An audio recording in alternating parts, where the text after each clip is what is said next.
Hello, everyone. Good afternoon. My name is Cristóbal Guerra. I'm here with my colleague Pau. We are interpreters for the Bavilla Collective, and we'll be providing simultaneous interpretation for today's event. Buenas tardes a todos. Mi nombre es Cristóbal. Estoy aquí con mi colega Pau y vamos a ofrecer interpretación simultánea para el evento de hoy. So I'm just going to share in both English and Spanish some instructions on how to activate the Zoom feature for interpretation. You should see on the bottom right corner of your Zoom screen a globe icon that says interpretation. You should be able to click on that icon and be able to select English or Spanish as the preferred language to hear interpreted live during the meeting. Vas a poder ver en la parte inferior derecha de la pantalla un icono de globo que dice interpretación. Y ahí mismo, una vez escojas ese icono, puedes escoger entre inglés y español para escuchar la interpretación simultánea del evento en vivo. Estas son las instrucciones para poder activar la función de interpretación en Zoom. Once you select your channel, you'll be hearing the interpreter's voice in the opposite language that's being spoken in the call, and vice versa as languages shift. Una vez escojas el canal preferido, vas a escucharle la voz del intérprete interpretando en vivo mientras el lenguaje va cambiando en la reunión. We ask speakers to speak at a moderate pace so we can catch everything you're saying as we're interpreting live. También le pedimos a los ponentes que hablen a un paso moderado para poder escucharles y interpretarles correctamente. En cualquier momento, si va muy rápido, les vamos a pedir que vayan más lento a través del chat. If at any moment you're going too fast, we'll ask you to slow down via the chat. If you have any issues with interpretation, please let us know. We have interpreter in our name on Zoom and we'll be happy to help you troubleshoot. Si en algún momento tienen problemas técnicos con la función de interpretación, nos pueden dejar saber. Tenemos el nombre intérprete en nuestro nombre en Zoom y podemos ayudarle a resolver cualquier problema. Muchas gracias y que tengan un buen evento. Thank you and have a great event.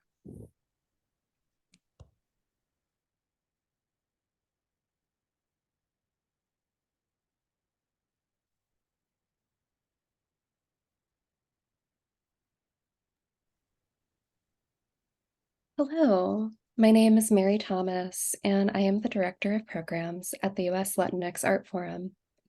As we begin this event, I'd like to take a moment to acknowledge and honor the ancestral grounds that we reside on and support Indigenous peoples' ongoing stewardship and struggles to protect their cultural resources and homelands. I'm speaking with you from Minneapolis, Minnesota, which is sacred land that has been stewarded by the Dakota Oyate for millennia and was unfairly ceded in the treaties of 1837 and 1851. The US Latinx Art Forum champions artists and arts professionals through initiatives that advance the vitality of Latinx art and foster an intergenerational network that spans academia, art institutions, and collections. In 2021, we partnered with the Mellon Foundation, Ford Foundation, and the New York Foundation for the Arts to administer the Latinx Artist Fellowship. This fellowship awards $50,000 in unrestricted funds to each member of a multi-generational cohort of 15 artists each year for an initial commitment of 5 years. It is the first significant prize of its kind and celebrates the plurality and diversity of Latinx artists and aesthetics. It is designed to address the systemic and long-standing lack of philanthropic and institutional support for Latinx artists, and we are honored to be a partner for this groundbreaking initiative. It is my pleasure to welcome you this evening and afternoon to X's Intersection, the Art of Research. This 4-part program series gathers our third cohort of fellows into conversation with curators and members of USLAF's executive committee who share a sustained commitment to Latinx art. We plan to close our event with a Q&A facilitated by our moderators, and we invite you to submit your questions using the Q&A function below. In addition, we have a handout pinned in the chat box that contains artist bios, current, and upcoming exhibitions. It is now my pleasure to introduce our co-hosts for this conversation, Cesáreo Moreno, Visual Arts Director and Chief Curator at the National Museum of Mexican Art, and Josh T. Franco, Associate Director of Special Projects at the US Latinx Art Forum.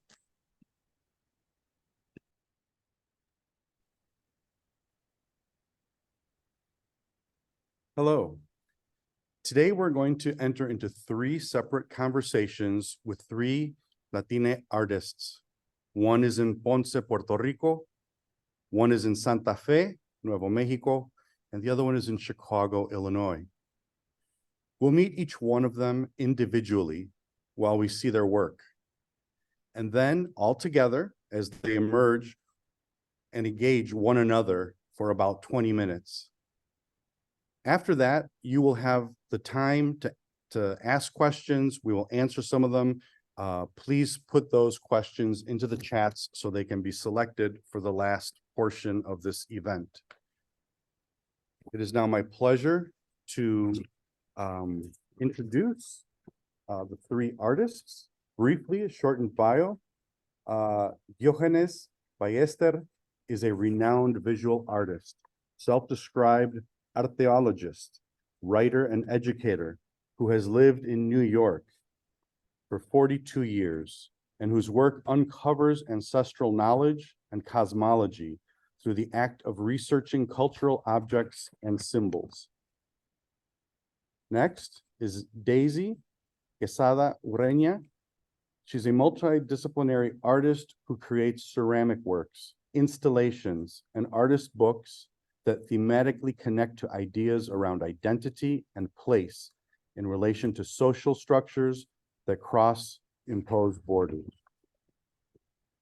The third artist this evening is going to be Diana Solís, a photographer, multidisciplinary artist, and educator whose practice includes painting, illustration, public murals, and installation. Her work draws upon Mexican and Chicano culture, memory, oral and personal histories, and queer identities in order to examine notions of place, identity, and belonging. And now for the first of these conversations, I'd like to introduce Josh and Diógenes. Thank you, Cesáreo. Hello, everyone. Thank you for joining us. It's my pleasure to get started to kick off the conversation with Diógenes. Hi, Diógenes. And I just want to note before I pose a question for Diógenes that the way we met was in my role at the Archives of American Art at the Smithsonian in the process of working together to bring your papers into the archives so that they can become a resource for future researchers, artists, anyone curious to look at them. It's extra special to get to do that with you because of the nature of your work. So, Diógenes, it's becoming more common for artists to incorporate archival research into their process, also archival materials into their actual artworks. But it's still an unusual thing. And regardless of how widespread it is now, you've been doing this continually for many, many years. So I would just hope you would love for you to tell us about how you came to archives, maybe the first time you were motivated to go to archives for research and for artistic inspiration and material.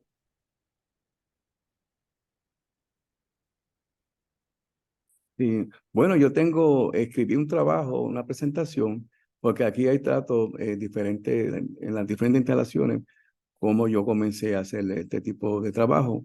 Pero en realidad comenzó, en mi caso, en el 1975, con mi instalación Mundo Muerto, pero donde utilicé 8 tracks del Departamento de Tecnología de la Universidad Católica para colocar en la instalación los poemas de Charles Baudelaire. Ajá. Pero en realidad, más tarde, cuando comencé a bregar con la situación de apropiarme de la historia, en este caso de la historia del barrio de Nueva York, me forzó a hacer más investigación porque no existía esa información accesible para nosotros. O sea que tuve que escudriñar diferentes archivos, hacer entrevistas a diferentes artistas en diferentes talleres, y de ahí fue que logré la exposición retrospectiva del taller boricua que se tituló Taller Alma Boricua en 1989. Y la idea de trabajar en el Museo del Barrio me ayudó muchísimo a conocer a una serie de artistas que realmente no estaban publicados en ningún lugar. Entonces ahí que comienzo realmente a entender la historia en este caso diaspórica, y también la historia en Puerto Rico, como voy a presentar ahora en esta ponencia.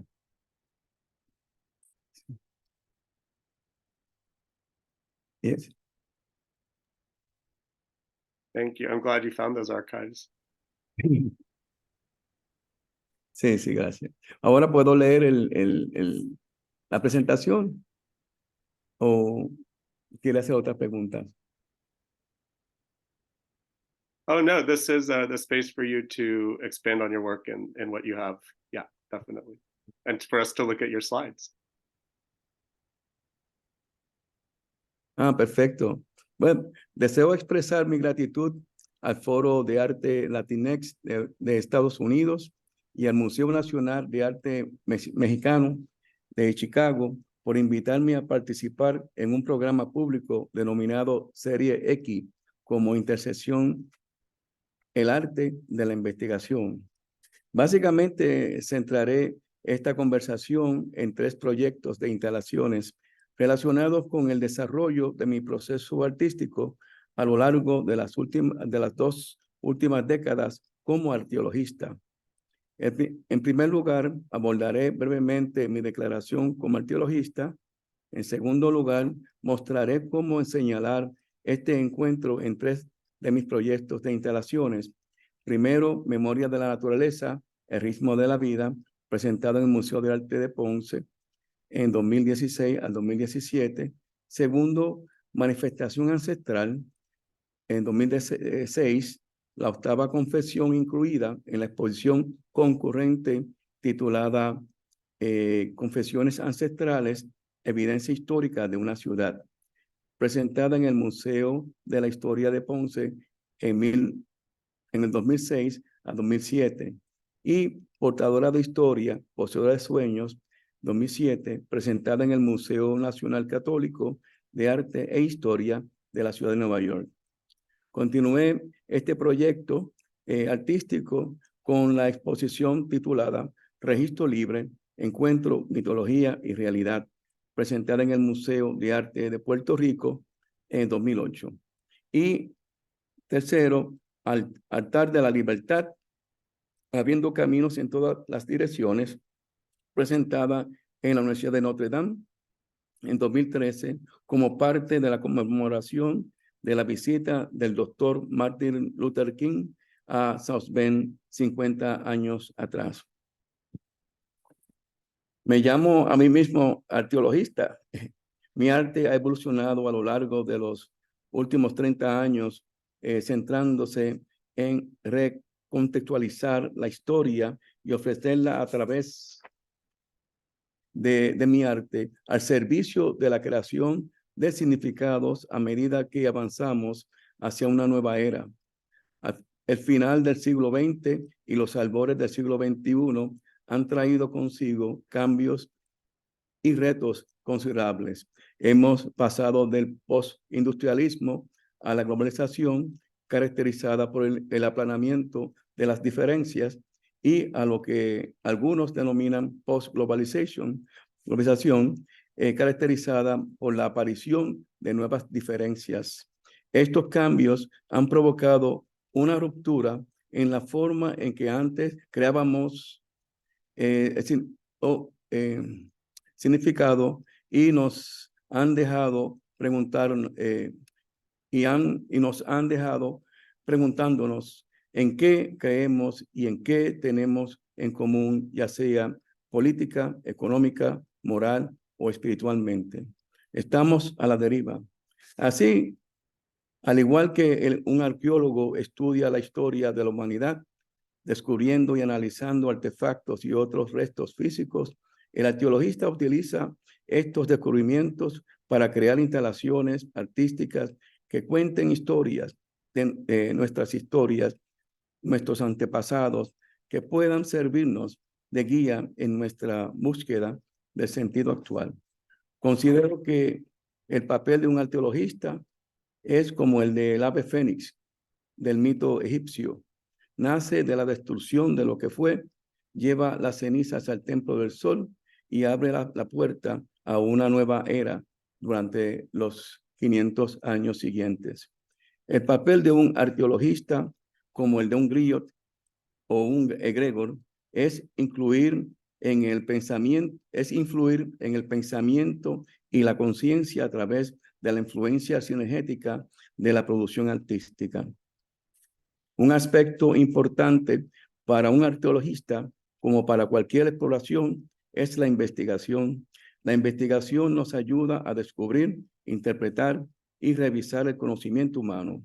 Los artistas investigan sus formas artísticas, estudian formal o informalmente sus conceptos artísticos y procesos estéticos, incluidos el contenido y el mensaje que desean transmitir. La investigación es especialmente importante para aquellos artistas arqueologistas que se centran en la recontextualización del pasado. Como tal, el arqueologista pasa por el sedazo las historias de la religión, cultura, política, historia familiar y experiencias personales. Y del mismo modo que un arqueólogo pasa por el sedazo sus hipótesis de ruinas antiguas. La investigación de los vestigios culturales puede adoptar diversas formas, la experimentada, la observada o la empírica. Puede implicar entrevistas, historias orales, experiencias recordadas, búsqueda en archivos formales, seguir el significado de un objeto hasta su fuente de origen o validar científicamente una información o teoría. La investigación puede ser académica o inspiradora, empírica o subjetiva, pero también hay un aspecto creativo y artístico en el modo en que los artefactos se reconfiguran en la obra de arte. A continuación veremos 3 proyectos de instalación que demuestran la afirmación que acabo de leer. La imagen que ven ahora es Memoria de la Naturaleza, el ritmo de la vida, presentada en el Museo de Arte de Ponce en 2016-2017, consistió en responder a la magnífica energía del sol caribeño del sur de Puerto Rico. Como arqueologista, exploro la historia cultural y espiritual para conectarnos con nuestro pasado, reafirmar nuestra identidad y anclarnos a nuestro futuro colectivo. Estas ideas que surgieron por primera vez en mi trabajo en la década de 1980 se han ampliado progresivamente para incorporar conceptos y simbolismos puertorriqueños, afrocaribeños, taoístas y ahora védicos, que hablan de denominadores comunes incrustados en conceptos filosóficos y mitológicos creados para comprender los elementos fundamentales de la vida.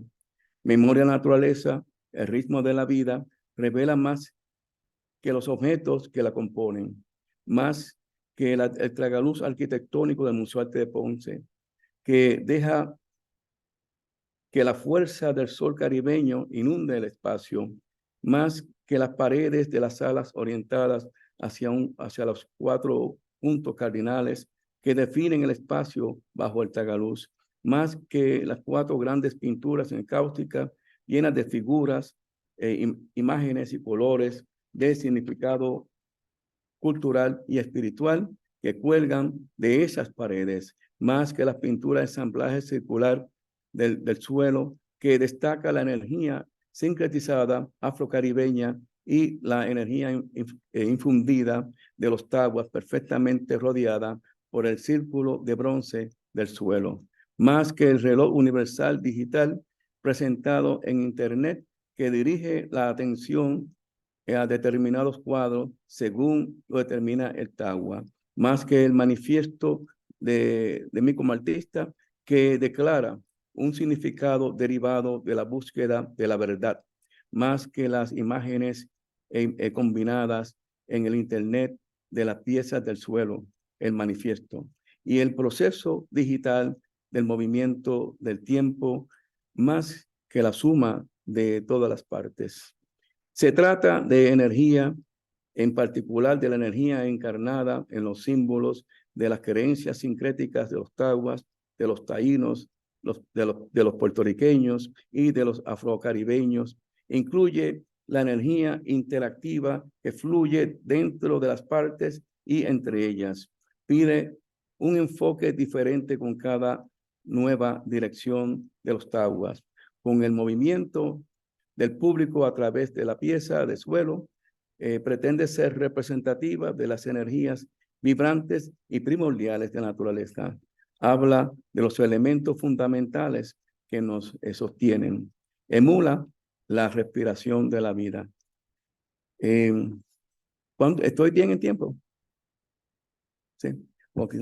We have about 5 minutes more, yes. Okay. And I have so many thoughts, but please keep going. Okay. Okay. Manifestación ancestral 2006 consistió en responder al emblemático, ¿puede cambiar la diapositiva? Al emblemático parque de la abolición de la esclavitud ubicado en Ponce, Puerto Rico. Fue la octava confesión incluida en la exposición Confesiones Ancestrales, Evidencia Histórica de una Ciudad, presentada en el Museo de la Historia de Ponce, en Puerto Rico, conectada concurrentemente con la exposición titulada Portador de Historia, Poseedor de Sueños, 2007, presentada en el Museo Nacional Católico de Arte e Historia en la ciudad de Nueva York.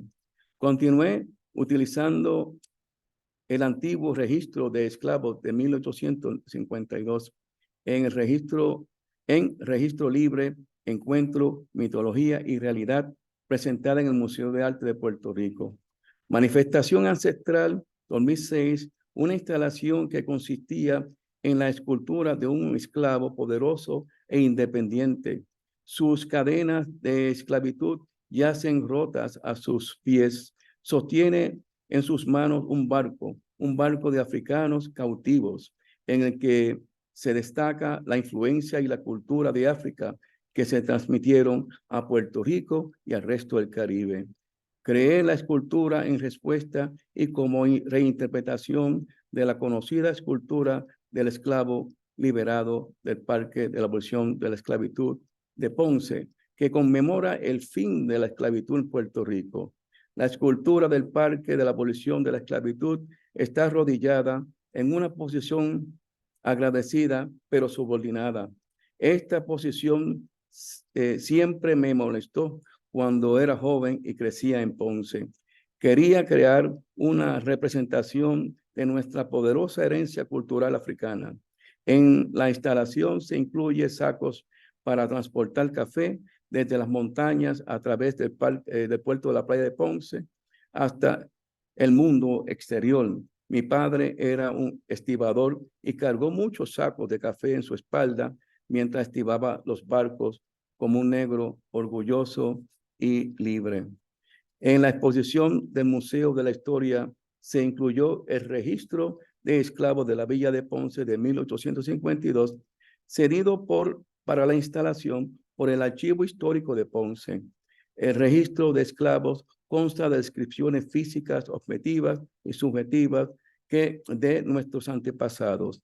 A la entrada de la exposición se construyó la simulación de una pequeña basílica a modo de confesionario en el que se invitaba al público a reflexionar sobre sus historias en el contexto de la esclavitud y las historias orales. Diógenes, I think that is incredible. And I want to point out that, now your papers may be loaned into other exhibitions in the future because we do loan documents at the archives. So you can imagine your papers being incorporated in the future in this way. There's 1 minute left if you want to talk about the last slide, and we don't want to miss the chance to see that. Voy a leer la conclusión. Es simple. Para concluir, claro, me gustaría hablar de las más instalaciones, pero no va a dar tiempo. Para concluir esta presentación, me gustaría expresar los hechos epistemológicos y particulares en mi enfoque estético que me dan nuevas reflexiones y manifestaciones artísticas refrescantes para esta era, que me hablan de mi pasado, presente y la importancia para el futuro, especialmente cuando investigo en archivos nacionales para escudriñar la historia y ampliar los marcos de referencia para el futuro. Desde esta perspectiva, mi obra incorpora historias y conocimientos transmitidos por nuestros antepasados colectivos. Yo aprendo, reconfiguro y recontextualizo el significado fundamental de los símbolos culturales y espirituales y de la mitología. Estos se ofrecen al observador participante como experiencias que nos conectan con el pasado, nos ayudan a dar sentido del presente y apuntan con esperanza a un futuro posible basado en el significado. Uno se pregunta, ¿por qué utilizar las imágenes que estos antiguos conceptos filosóficos y mitológicos de elementos fundamentales de la vida para crear obras de arte? ¿Qué pueden ofrecer y transmitir estas imágenes y conceptos al público de artes visuales del siglo XXI? ¿Cuál es el propósito y el significado? Es precisamente la importancia de dar sentido a lo que está en juego en el mundo actual. Lo que me trae de la reconfiguración de estas antiguas formas de conocimiento con el calentamiento global cada vez más presente en nuestras vidas, con los catástrofes naturales que afectan a los entornos que deben sostenernos, con la necesidad de existir de forma sostenible, con el entorno natural, con la supervivencia de la especie humana como una cuestión inminente. Necesitamos una forma mejor de entender y convivir en este mundo. Los conceptos que nos legaron nuestros antepasados, las imágenes de equilibrio y tranquilidad, pueden enseñarnos a replantear nuestra existencia en nuestro planeta. Quizás podamos aprender de ellos. Esta es la intencionalidad que se ofrece al mostrar cómo señalar el encuentro de en estos tres proyectos de instalaciones. Gracias. Thank you, Diógenes. And we will have much more time for conversation, so we can get further into it. But thank you. I have so many words to appreciate what you do. But I'll hand it over to Cesáreo to move us forward. Muchas gracias. Gracias. Daisy, in your work, you invite audiences to witness some very harsh realities experienced by the communities with which you collaborate. This includes violence related to crossing the US-Mexico border, and specifically, femicides occurring in that zone. How does your work lead to healing among your collaborators? I guess would be the first question. And the second one is then, what would you like audiences to take away from encountering the work that you do? Thank you, Cesáreo, for that question. And also thank you to the National Museum of Mexican Art and this forum for inviting us to be here. I wrote out a response to this question just so I can make sure I hit on the points that are really important that talk to the communities that I work with. So I'd like to go ahead and read those as I'm going through my slides. So if we go to the first slide.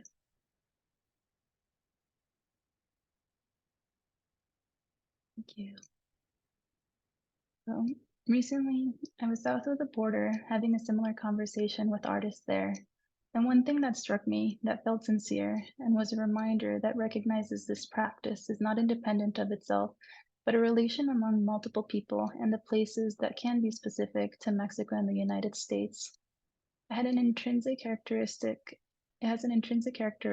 where both in my personal and the visual work asks, how do I live in a place of care? And how that has some sense of rationality and validity or relational accountability. Works like the ones here, Se Vende, for sale, came to thought during the 2014 Central American refugee crisis, when migrants primarily from the Northern Triangle that consists of Honduras, El Salvador, and Guatemala were making their way north to the United States.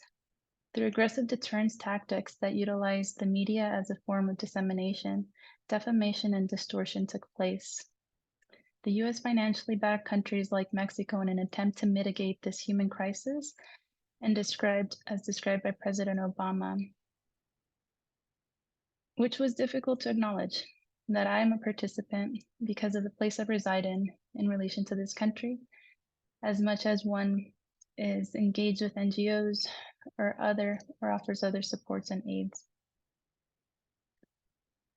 As I was living through this and witnessing barricades go up across the international borders with Mexico along high surveillance tactics intended to instill fear on those seeking refuge, everything that was taking place felt deeply similar to what was occurring in the 1942s, with some differences. In that year, the US experienced an agricultural labor shortage during World War II, and they initiated the Mexican Farm Labor Program, or as some folks know it, the Bracero Program. The consideration of people as commodities for personal gains without an account for their humanity is what I thought of, and the impact it was having on a global scale.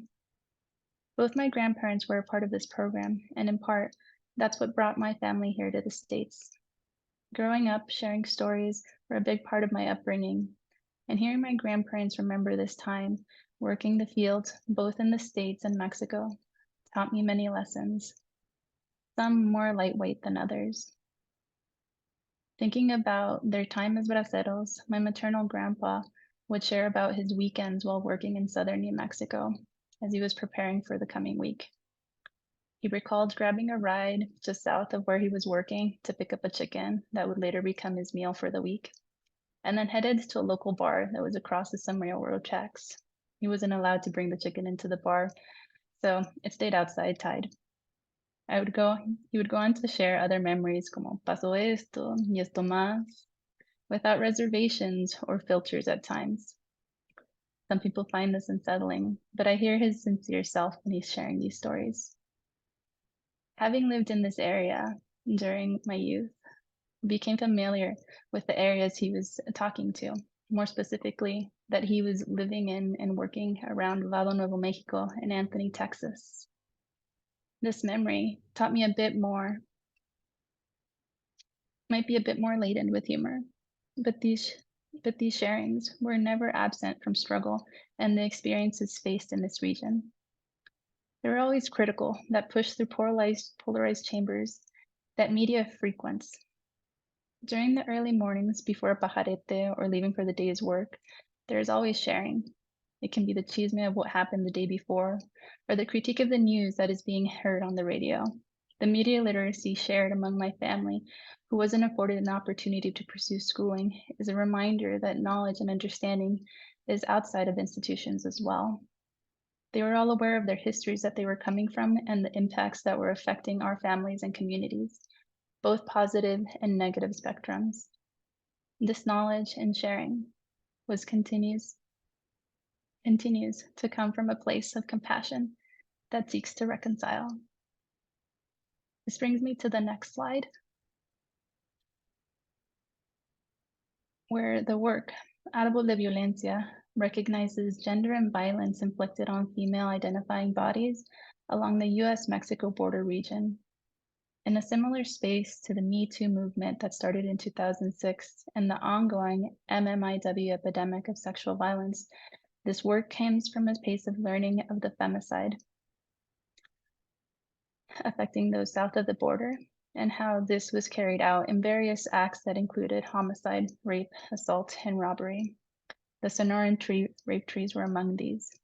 And for those who might not be familiar with these trees found in the Sonoran Desert, are those that as women, as they migrate to the States, are separated from their group and sexually assaulted.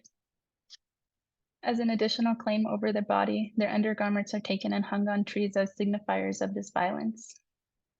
Beginning in 1993, nearly a year after NAFTA was instated, now rebranded as the United States-Mexican-Canada Agreement, violence against women began to escalate. Near that time, I recall our family stopped frequenting trips south to visit relatives. While a child, it was fine because we were home filled with we were at home filled with so many kids, like your cousins, where we could constantly play with. It wasn't until I removed myself from the security, that security of home, and became aware of the various actions and decisions that were coming and informing what was taking place. Reading books and texts like Gloria Anzaldua's This Bridge Called My Back, Alex Gaspar de Alba with Georgina Guzman, Making a Killing, or Robert Bolaño's 2666, among other texts, became pinnacle for me. Along with listening to songwriters and grupos like Los Tigres del Norte, songs like Mujer de Juárez or Gloria Trevi, Los Borregos brought me back. All of these provided a hidden curriculum that addressed class, gender, sexuality, citizenship, and race in a way that I was able to understand. Through these materials and learnings, the work here sought to create an opposition for the specter witnessing these atrocities. In a gallery, the undergarments belonging to me and others hung on an acrylic rod that was sharpened to a point. And in the Sonoran Desert, they reclaimed the rape treason as sort of still action or protest. To that, I will add that women's choices are frequently constrained and distracted and dictated by policies that we see as that are seen as territories over belonging to another. There are spaces that are working against this to alter the discourse, with the most recent that I got to visit being Okuba, an art space just south of Tornillo in Guadalupe.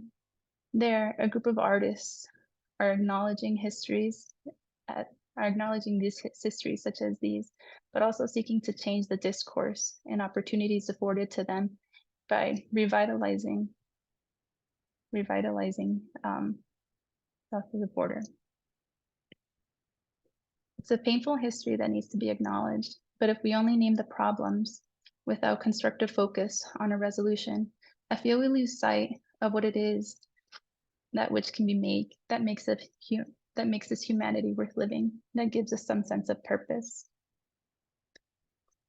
And Cesáreo, building on your question and this next slide,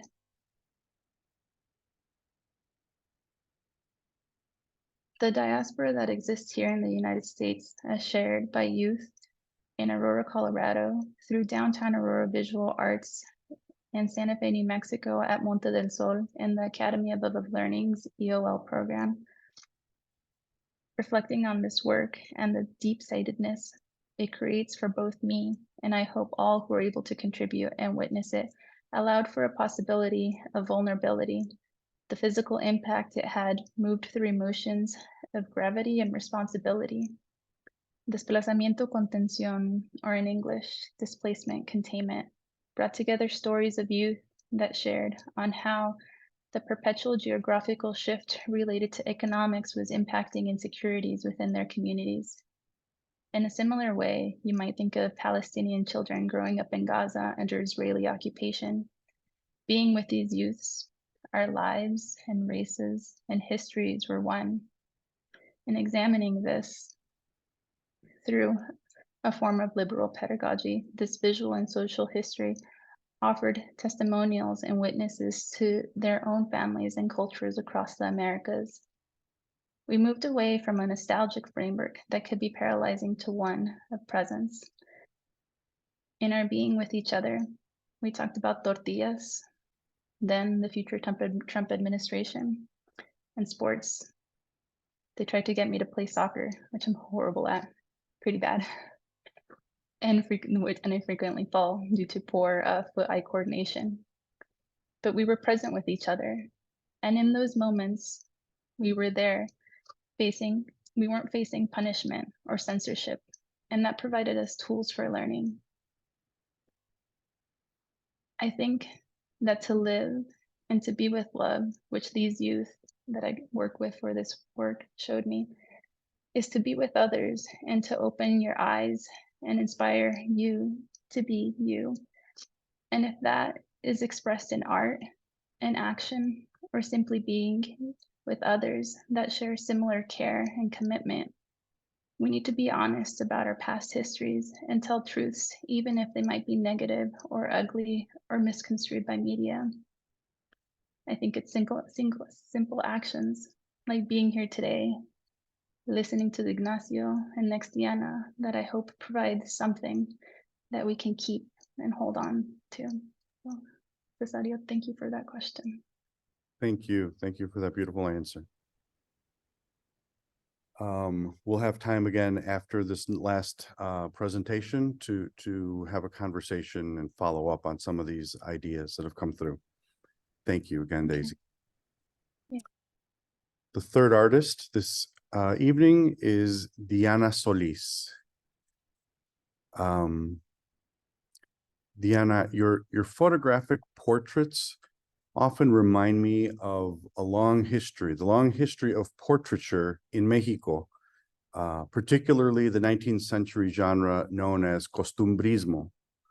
It's where everyday people and their social relationships were depicted in paintings and captured in photographs as a way of recording identity, diversity, as well as the formation of communities and a nation. There seems to be a similar strategy in your photographs. Can you describe conversations, please, with the sitters in your photographs and any intentions around the scenes and the objects that are in these images? Please share that with us. Thank you, Cesáreo. I think that I just want to preface it by saying that it's interesting that you chose the genre of costumbrismo, as I feel that in many ways that it didn't start out that way, as sense that it was more of a way for coming from Spain to the Americas through colonialization, that the tenet behind it was much more of an interest within the literary and painters of the time and later photographers in the trivial and ephemera in the society around them, as opposed to, and more of a romanticization of them, as opposed to their interest in, or in their incapability of portraying the reality of social tensions in a society that surrounded them. I think what tends to have happened in terms of my work is, yes, the long history of portraiture over 160 years of photography in Mexico, and the development of a nationalized eye, I believe, way of people seeing themselves, and photographers throughout history in Mexico, particularly during the Mexican Revolution. That's where things began to really change, I believe. So getting to the question too about the community and people that I work with, photographing with them, many of them, they're all immigrants. They are all, and the majority of them have been in the past women. My interest in women's lives and photographing women and their lives, their preoccupations, the work that they do. I didn't have to go far to do that, but my own community. I grew up in Pilsen. I grew up observing and looking and participating as a young student, as a young artist, working with the elder artists, primarily muralists, and then later met a few photographers. And my interest was always in photography, in the very beginning anyway. And oftentimes when I would meet, the work that I would do would require me to meet them in person, or word of mouth. Perhaps the comadre down the street knew somebody, or my mom and her comadres, and they would say, oh yeah, you know, Señora so-and-so, you know, maybe you can photograph her, you know, and her family or her daughter, you know. This particular photograph was part of a project, and I had won a small fellowship from the University of Illinois Graduate School to do a summer project in 1987. from the University of Illinois, and it was on, I called it Mothers and Daughters, Cross-Generational Differences. And in coming into their homes, and they welcoming me into their homes, we would have lengthy conversation, much more before starting to photograph. Sometimes it would require me to go once or twice or 3 times until we all felt it was the right moment to actually do the photographs. And what's not in this photograph, but in another with this mother and daughter, they were very keen on and proud on showing me their family photographs and where they came from and who they were and what they did and their family histories. So in one sense, it was much more than just between mothers and daughters, right? It was a whole history of their lives. So I guess my interest remains the same in the work that I'm doing many years later. For a long time, I left photography to concentrate on painting and illustration and drawing. And during the pandemic, I returned to photography to come back to it and to do it for good.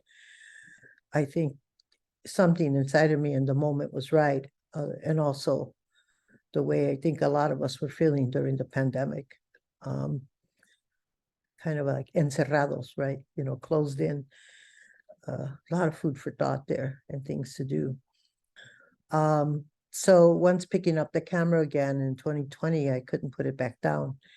It was like I knew exactly how to operate it. Well, not quite. It was a digital camera. I was always worked in film before, but I was quick enough to learn how to use it.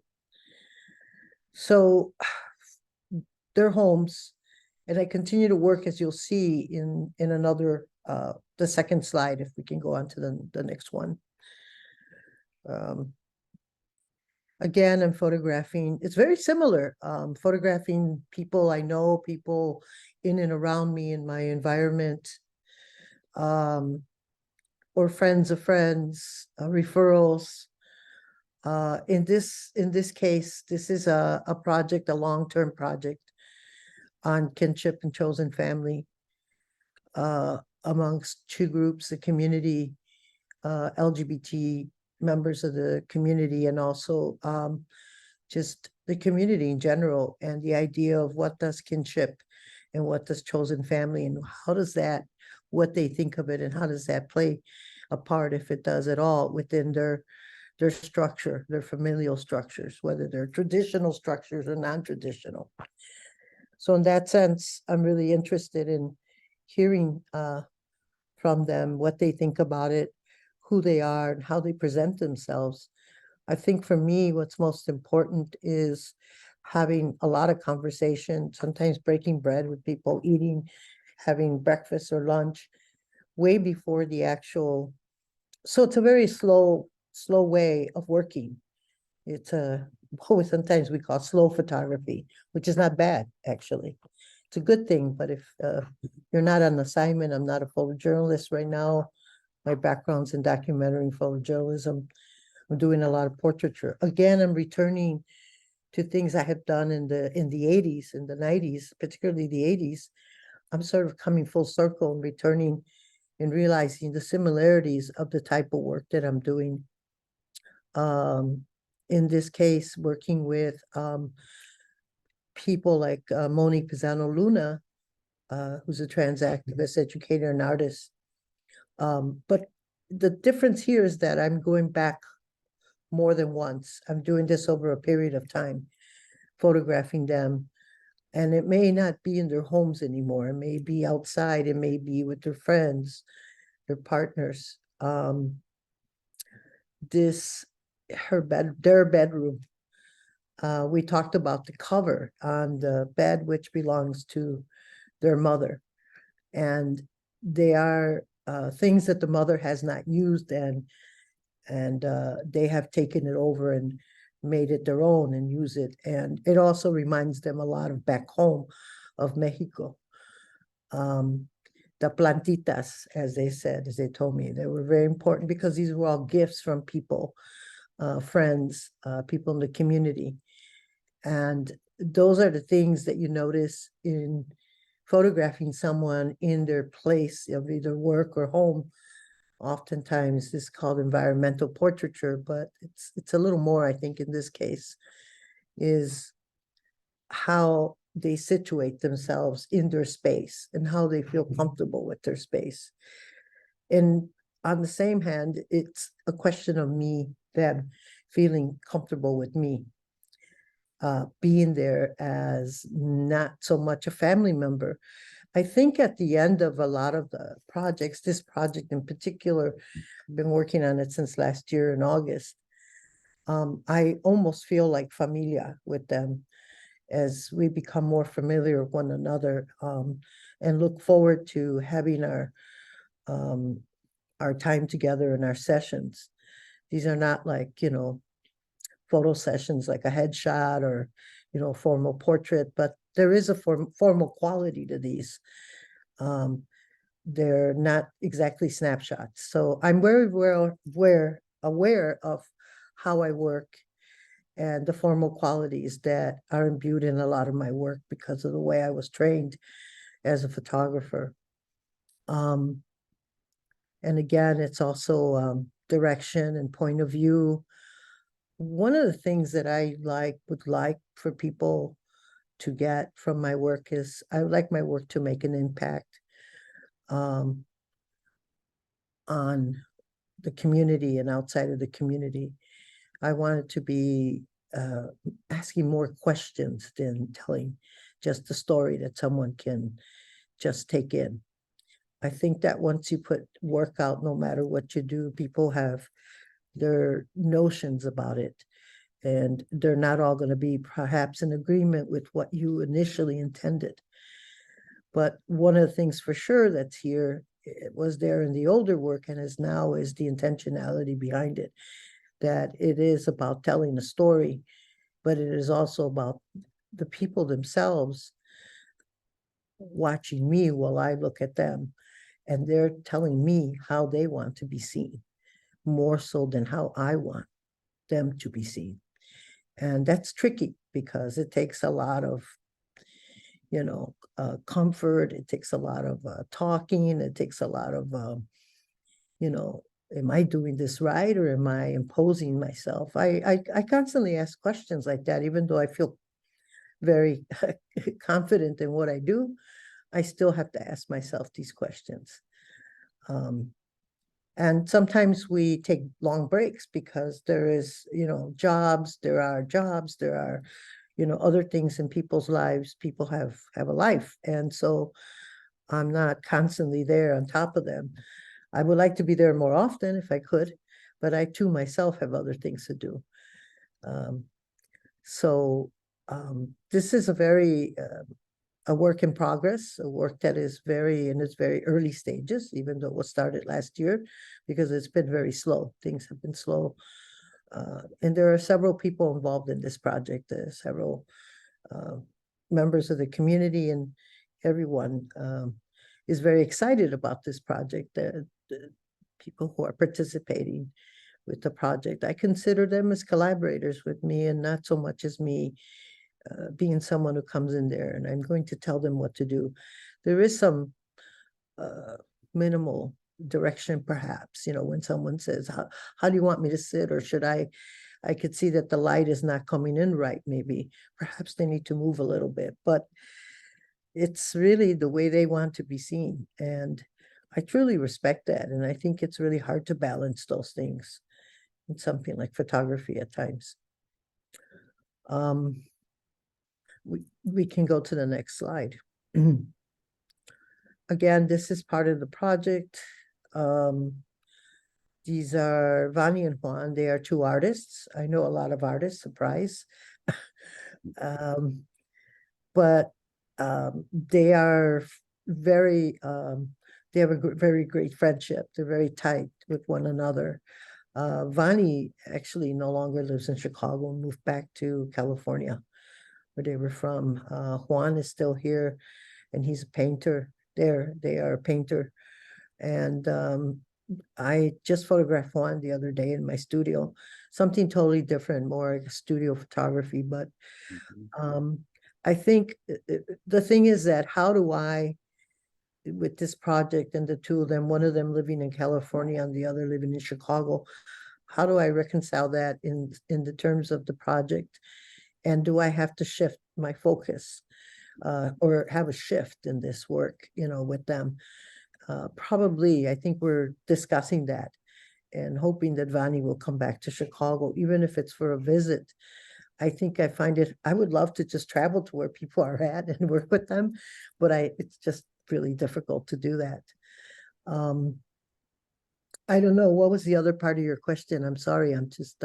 No, I think, you know what, I think you've answered them. Regarding the people and the places and the objects that are in your photography, and the stories that you knit together along with them. At this point, maybe we should call back the other two artists, and Josh. And I would love to make an observation as we move into the discussion period. It's dawned on me. So for the audience, we've had a few conversations leading up to this, so it's been really nice to develop thoughts together. But I'm realizing in this talk that there's some beautiful concentric circle happening where Diana works in bedrooms and homes, and then Daisy works in this region and with particular people, but whose stories and the work you make, Diana, Daisy, you know, certainly evokes like politics of a region and larger policies. And then Diógenes, you work on this cosmic scale, and I love what you said about shaping the next 500 years in your work. So there's just a beautiful kind of like radiation in this presentation of your works anyway. But I think for now, Cesáreo, I think this part we would love to open the floor up for you to ask each other questions and for the audience to get to eavesdrop a little bit. Diógenes, puedes poner tu cámara si gustas. Sí. Por alguna razón no puedo tener video. Ok. Sí, está cerrado. Nada, para mí ha sido y es una experiencia fantástica poder oír a todos ustedes, ¿verdad? Ver esa preocupación por el arte de la nueva era. Que no es simplemente la idea de ese periodo fantástico, ¿verdad? Pero de Picasso, de todos estos artistas, pero ver cómo se hace acercamiento a las nuevas necesidades que hay para el futuro, como dije anteriormente, en la cuestión de los desastres naturales, en la cuestión del calentamiento global, en la cuestión de la guerra. Estamos a punto, posiblemente, ¿no? Espero que no, pero puede ocurrir una tercera guerra mundial. Y es interesante que nosotros como artistas estamos enterados de eso y como artistas respondemos a esos periodos históricos. Y claro, en el caso buscamos las evidencias que existen, pero además también aportamos con nuestra reconfiguración de los conceptos y de las ideas.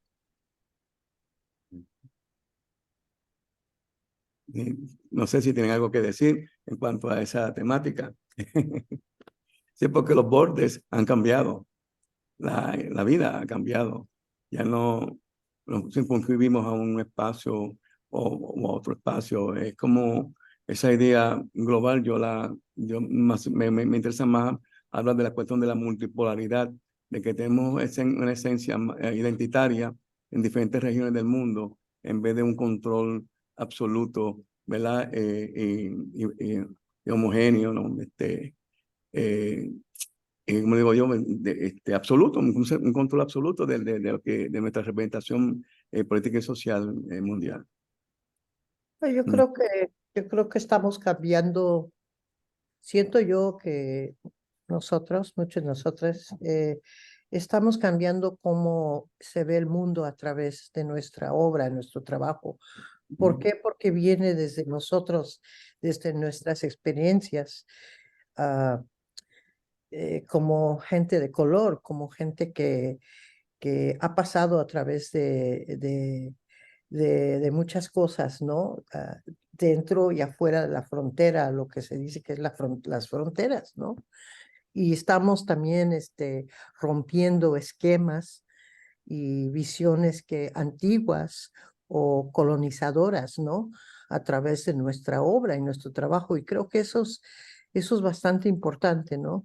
Que estamos nosotros aquí ahorita, ahora, dando este tipo de trabajo y esta visión que no podría existir sin nosotros y no va a haber cambio si no lo hacemos nosotros mismos. Yeah, Deanna, I think that we're talking to the histories, right, that we're coming from, that we've lived, that our ancestors were also a part of, but we're looking at that future very much, and we're changing the geographical politics of things so much in our actions, in the work that we're all doing. So I think that's extraordinary. I found that to be an amazing sort of cross between all of our works, is like not only like referencing where it is that we're coming historically, but also looking into the future. I think there was like a mention of hope for the future, and like other sort of like opportunities. I don't know. It was just, as I was listening to you both talk, I was just like, I was like taking it in. I was like, yes, we are all like existing in this space of like research, but we exist in that research as well. It's not like we're outside of it. So it was just wonderful to just hear you both share. Thank you. Yeah. Sí, esa idea de los ancestros, para mí es interesante ver la cuestión de las energías primordiales de la vida, ¿verdad? Que son tan obvias para nosotros, como el aire, el agua, la tierra, el fuego, ¿verdad? Y el éter. Ver esas energías que experimentamos a menudo, y a veces es tan obvio que no nos damos ni cuenta. Pero sí son importantes. Cuando yo voy a la cuestión de los ancestros, pienso en cómo ellos vivieron, podían tomar agua del río, ¿verdad? Hoy no podemos tomar agua del río, podían respirar de puro, ¿verdad? Hoy hay mucha contaminación ambiental. Podían hacer tantas cosas con esos elementos naturales que realmente eran otros individuos, para mí, en el sentido de que tenían esos tesoros. Nosotros hoy estamos batallando con esos tesoros, ¿verdad? Esa energía natural. Me acuerdo cuando estuve en la China, la contaminación ambiental era tan y tan fuerte allá en Shenzhen, que wow, ¿dónde sale? Era una competencia de los barcos, ¿verdad? Un barco chino muy bonito, pero el río estaba completamente contaminado y realmente el olor era muy fuerte. Yo preguntaba dónde sale el olor, nadie me decía nada. Pero no solamente pasa allá, me acuerdo en Cracovia, cuando Walesa, la revolución de Walesa, el río estaba contaminado, y lo mismo, los mismos polacos de allá de Cracovia, pero este río estaba súper contaminado por la cuestión de la construcción de automóviles, ¿verdad? Y así, en diferentes lugares he visto esa contaminación ambiental del agua, del aire, y me preocupa. Y ahora, pues, más todavía con las guerras, ¿verdad? Y los temblores, ¿verdad? Los tsunamis, todo eso. Aquí nosotros vivimos cerca de la playa, ya Cesáreo sabe dónde vivimos, y pues, para un tsunami, puede acoparnos, ¿verdad? Entonces, la idea de nosotros tener la Casa de Arte y Cultura de la playa de Ponce y poder bregar con esa cuestión ¿cómo se llama? La cuestión, me he nombrado la cuestión de cómo ayudar a nuestra comunidad a fortalecernos y a empoderarnos de tal forma de que cuando lleguen esos momentos difíciles podamos compartir con todo el mundo y ayudar a todo el mundo, ¿verdad? En la forma que podamos, pero es una realidad. Sí, el artista de hoy día no puede pensar simplemente en un concepto, en una idea y resolverla en un museo. Hay otros espacios, por eso es que la cuestión del arte para la nueva era. El arte para la nueva era, y yo como arqueologista me interesa esa parte de qué podemos hacer. Por eso yo en vez de construir mi taller, bueno, tengo un espacio en Nueva York, pero de construir mi taller así grande con la comunidad, en vez de hacerlo allá en Nueva York, lo construí acá en Puerto Rico, sabiendo que existen unos problemas difíciles. Claro está, es un compromiso serio y hay que, y a todos los niveles, no solamente personas, pero a todos los niveles. Pero gozamos un montón, gozamos muchísimo de todo lo que está sucediendo. Y es creo que una gran contribución y un legado que creo que el grupo del contingente cinegético continuará el día que yo no esté presente. I think like for me working in Pilsen, one of the things that I really enjoy is being out in the community and doing actions with community members intergenerationally, different age groups, different women, all the different ages. We just did an event on new monuments for the city of Chicago. And we did a wheat pasting event outside and had a workshop. And those are the things that really excite people in the community, that connect them to also to larger issues that are affecting all of us, and the issues that maybe particularly may affect women as well. I think I saw in your work, as I was researching your work, Daisy, that there was a group of women outside in the grass creating work. Can you tell me a little bit about that? Because I was very curious as to what was going on there and why.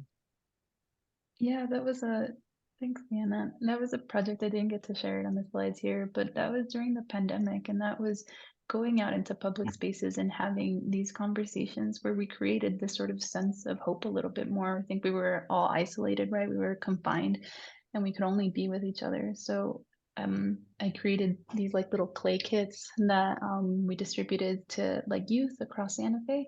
And then we went through these sharing exercises where like people would talk about what are their wishes, like what are your aspirations, and then not to sit just only in those wishes, but we also talked about like what are the implications of that, like what's the obstacle, what's the most possible like great outcome that could come of it, and how is it that we can work through them as well. And I think that's important, right? Is to have those very sort of sincere and candid conversations with people of how it is that we can move forward. But that was a sort of simple project that came out of that. But existing with people and being in spaces and conversations, I think, is super important. At least for me, I think about it like being here, talking about our life, talking about things that we're living with, grubbing, having some food while we're doing that. That's always a blast. I think that's the best thing. Yeah, we're gonna in February. That's when we'll do it. Well, I think for me, it's like also I'm excited about to visit with Diógenes in January. I think I will be in Puerto Rico then, and I am very excited to see your taller, your work in Ponce. Do I have no time right now? Or you're saying yes because you were there? Yeah, I think that you know, we have been breaking out of certain molds as artists. You know, people have this idea of artists as being like lone wolves, you know, working late at night in their studios. We still do that, but I think the other part of it is what we get, the inspiration and the things that we get from our communities that we also give back to those communities through our work. You know, and I can see that in both Diógenes and in Daisy's work, you know, giving back and researching and digging and, you know, creating dialogue, you know, and bringing things out, even if they are unpleasant, you know, that have to be seen in order for that to affect change, you know. I think that's really important. That reciprocal action, right? That reciprocal relationship with one another. Mm-hmm. You know, we probably have some questions coming up, but is there anything else you would like to ask of each other or comment? Sí, definitivamente, Diana and Daisy, cuando vengan a Puerto Rico, y Josh, claro, y Cesáreo y Michelle, cuando vengan a Puerto Rico, lo esperamos aquí en la Casa Arte Cultura, ¿verdad? Cuidado porque vamos a llegar todos al mismo tiempo. La No, no comida, problema, La buscamos la forma. comida. Yeah. You know, if I may, a few of you said things during your presentation. Daisy, you mentioned finding those hidden curriculums, right? I love that idea. And Diana, you mentioned slow photography, right? That's built on trust and relationships. And then the arteología that you know that sums up so much there. I see that the three of you, your work, it is in community, it is among people, it is among in life. It's not in the isolated studio as you mentioned earlier. What are the difficulties that you find of working in community? Because you know, those of us who have devoted our life to working in communities know that it's not easy work. Community is not everybody together. Sometimes, you know, there are many perspectives and ideas. So if you could share some of the difficulties. Sometimes I think we learn from our mistakes, and I would love to hear, not your mistakes, but I would love to hear what are the difficult parts of the kind of work that you do. And I'll say we do have audience questions coming in, so that is an amazing question. Can you answer it briefly? It's a challenge. Let's see. It's a very good question. Easy to answer right now. Oh yeah. Dale, Sí. please. Bueno, hay que tener una visión clara, y hacer una buena investigación de la población que uno está sirviendo. No puede ir simplemente con una idea, voy a hacer un trabajo comunitario. No, hay que entender las necesidades de esa población, ¿verdad? Y ver cómo uno puede contribuir a eso. En mi caso, yo pues nací aquí en la playa y tuve mi taller al frente. Y ya yo entendía, a través del tiempo estuve haciendo análisis de cómo yo quería hacer algo que no fuera simplemente mi taller, que fuera entonces algo que proviera un servicio a la comunidad en diferentes niveles, ¿verdad? Y eso, pues, la gente comenzó a entenderlo y a ser partícipe, ¿verdad? Por ejemplo, cuando empecé con la intervención del gigante, la semana antes del carnaval, la gente no entendía que lo estaba haciendo, pero cuando vieron más tarde, en la segunda, que realmente funcionaba, de que era para crear talleres, crear un empoderamiento dentro de la comunidad, con las conversaciones con la gente, ¿verdad? Con los talleres que formamos, ¿verdad? Para los niños, y esa intervención de Gigante con los músicos y los gigantes, pues la gente comenzó a entenderlo como parte de ello. O sea, ellos me decían a mí, Diógenes, el próximo año vamos a hacer esto, aquello, porque es bien importante que ellos sean parte. No es el artista pensando en cómo vamos a hacer las cosas, como es también entendiendo al otro. Como decía Michel Foucault, ¿verdad? Muy interesante bregar con esa idea del otro para entender lo que se puede realizar entre todos. Y básicamente mi filosofía aquí es estar juntos y crecer juntos. Eso para mí es importante. I think for me, it's in the public art projects that I've participated in, the one that I'm working on now, on the monument project, Pilsen Latina Legacies, is community engagement. In past projects that I've worked on, I don't know how it is for Daisy working on these projects, but I have, because I'm working within particular communities, what I really want to know and hear from them is what they think. For example, how they envision or see what is a monument, or would be a new monument, or does it have to be set in stone? Is it going to be something experimental? Is it temporary? Which is all of the above, actually, can be all of the above. And so for me, getting an idea from the various people, the population in the community of ideas helps me to conceptualize the new monument for this, one of the monuments for the city of Chicago.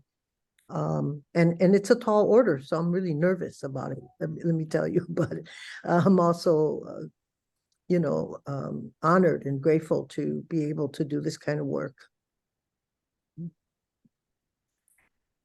Yeah, I would say to Cesáreo, to your question, it is probably that learning and growth is not always this sort of very fluid, easy transition. It can be painful, and as you're holding space or creating space for other individuals within practices or other initiatives, that can be complicated. And I think that's probably one of the things that I hold heaviest when I'm working through projects or initiatives and things. It's considering that space that's not physically located, but that's a little bit abstract. I think that becomes the heavy weight. That's a great question, Cesáreo, and amazing, very thoughtful responses, everyone. So audience, this is your chance to ask these wonderful artist questions, and I will go ahead and start with this first one while others put that in the Q&A. And this one's for Diana, and it's a great question. When I see your photo with Moni/Selva Pisano Luna, it reminds me of your beautiful historic portraits of Sandra Cisneros from the early 1980s in her apartment that appear in places like the cover of one of her books. Can you speak to this resonance and how your portraiture has continuity and has changed since your home portraits of Cisneros? Wow, I think in a lot of ways, I think in a lot of ways it hasn't changed that much. What has changed is the people and the era that it's being done, but the work that they are doing, whether it was Sandra Cisneros, a young Sandra at that time, and it was a young Diana Solís also taking the picture, making the photograph. And I'm back again, as I said, creating work that is very familiar to me, where I thought I wasn't going to be doing this, but it came back. It called me back. And I think the difference is the time, the year, but the feeling that one gets, or that I get from seeing that photograph of Sandra and seeing the photograph of Selva is very familiar. It's very similar. I don't know how to explain it. I don't know if that answered the question, but I think so. And I'm sorry, that was from Hinda Saif also. Just FYI, someone who clearly knows your work well too, which is great. So we'll wait for more to come in, and please, submit them. But while we're waiting, you all work in so many mediums, and it's a very basic question, and I think it's taken for granted often now that artists work in a lot of mediums. But I think it's still important to ask how people find, or determine whether they'll do something in photography or ceramics or collage or installation, which we've seen in all of your work so far. So yeah, I think just a very sort of basic art school question, like how do you find your medium for each project? Do you have mediums you started working in originally? And that's for anyone. I'll go. I started working in photography and I ended up coming back to it. Yeah. I incorporate now in the work I've done. I have a very small piece in the museum, the National Museum of Mexican Art for Day of the Dead. It's a group piece on the wall. It has photography elements, photo elements. I'm very interested now in working with light and figuratively and literally using light in my works, and also transparencies in photographs within structures. And that's my interest in doing installation work today.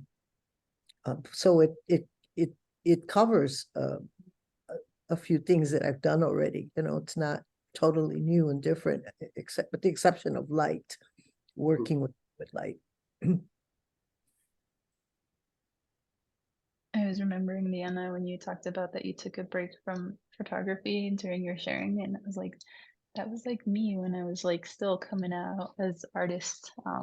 And I used to draw that and paint. That was what I used to sort of work, and that's how I found my expression. I paint portraits of my relatives. I have illustrations that I did at my grandma's. And they ended up somehow, I think the last time I saw it, I had lost it and it was like at an uncle's house and I went to visit him and I was like, and he's like, I have no idea who did that. And I was like, that was me. Like that is my scrappy signature down there. And it's 20 years shifted. off. I took 20 years off though. That's a long time. But you came back. Yeah, it called me. I don't know why, but it did. It called me. That's what I think happens, right? Is that it calls us, and I think that's how I ended up with clay. Is that it called me. It held something that I needed to communicate through that. The material, the medium. I think it does something more that I wasn't able to express through a 2D form for myself.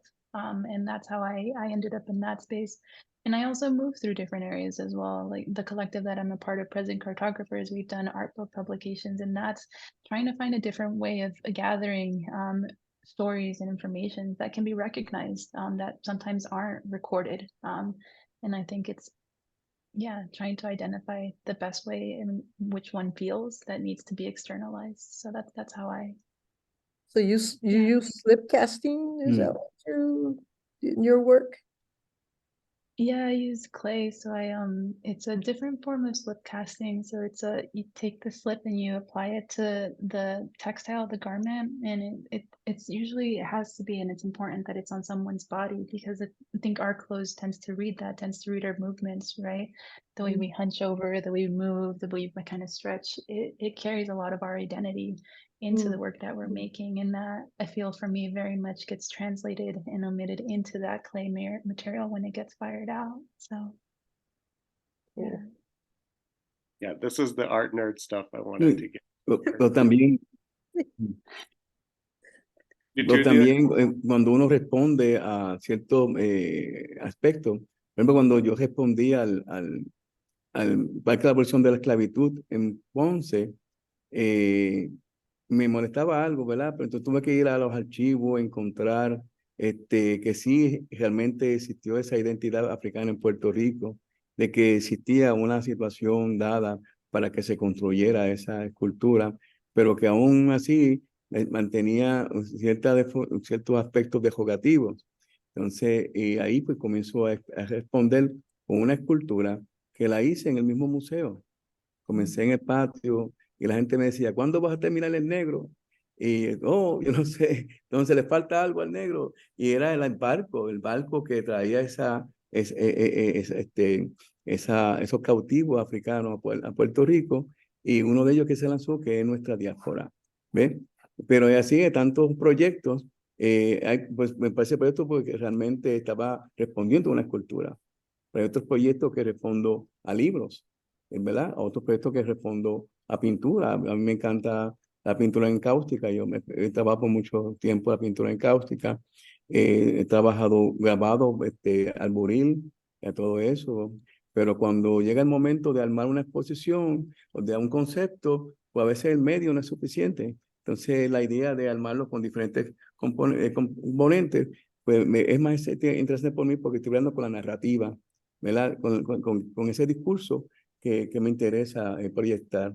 ¿Ve? Por eso es la idea de usar la instalación en mi trabajo. Pero ahora hay un proyecto interesante que me gusta en la cuestión de los barcos que salieron del siglo XVI, XVII de África y llegaron a ciertos puertos, y uno de los puertos está aquí en Ponce. Y ese proyecto me interesa muchísimo, y creo que va a ser uno de mis futuros proyectos. Esa idea de ver cómo yo incorporo el puerto a ese concepto de esa travesía africana hacia el Caribe. Diógenes, estabas platicando de libros. ¿Hay un libro en particular que como que te impactó, que refieres a mucho, que regresas a? Bueno, ahora yo enseñaba en la Universidad de New Paltz. Nadie quería la cuestión del libro, ¿verdad? Ningún profesor, entonces me dieron la clase, y yo diseñé el prontuario, el libro como instalación. Entonces, de ahí, pues, todos los estudiantes comenzaron a pregar con este concepto. Mi proyecto básicamente era conectar concurrentemente un museo con otro museo utilizando el libro. Ese fue el proyecto de Portador de la Historia, Poseedor de Sueños. Hice un libro como tal, ¿verdad? Todo, y luego pues lo tomé video y lo puse en la página web y eso logró que concurrentemente conectara un museo con el otro.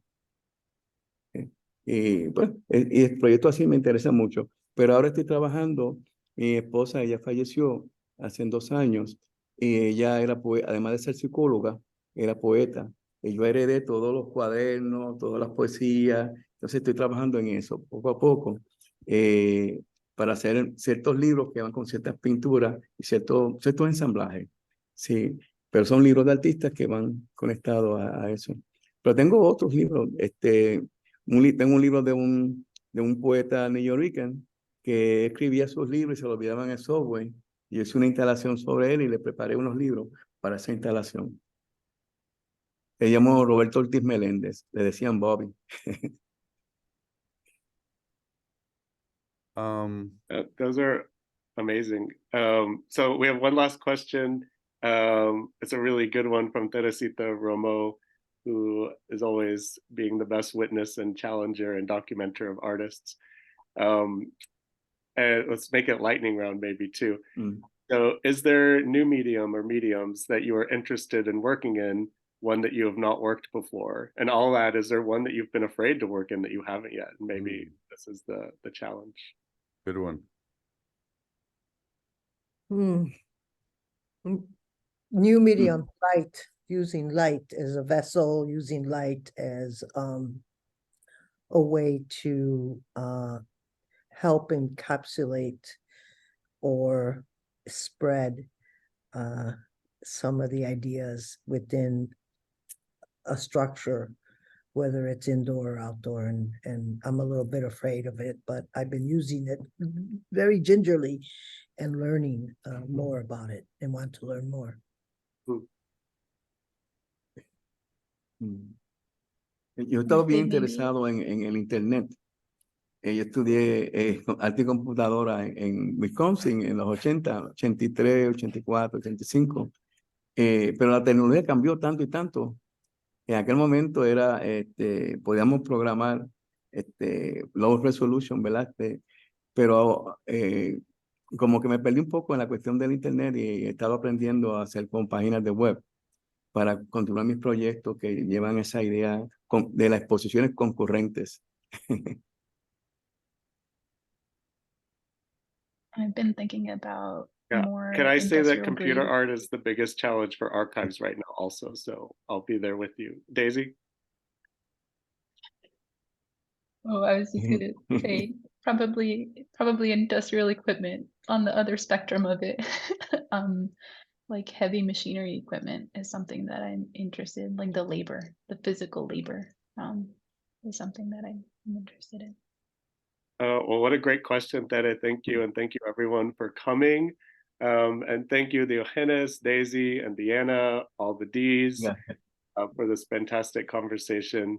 We also want to thank Michelle Ruiz and Mary Thomas and the National Museum of Mexican Art for orchestrating this event. And a very big thank you to Babilla Colectivo, Cristobal and Pau for their Spanish interpretation. And last but not least, thank you, of course, to Ford Foundation and the Mellon Foundation for supporting the work of Latinx artists and workers. Our next event in the series will be on February 28th, 2024, coming up, in conjunction with El Museo del Barrio. Be sure to follow us on social media and subscribe to our newsletter at uslaf.org for updates on how to register. That's uslaf.org. So yeah, have a great day, everyone, and thank you for tuning in, and we'll see you in February. Thank you very much. Nos vemos. Thank you, everybody. Luego. Adiós, adiós. Chao. Bye.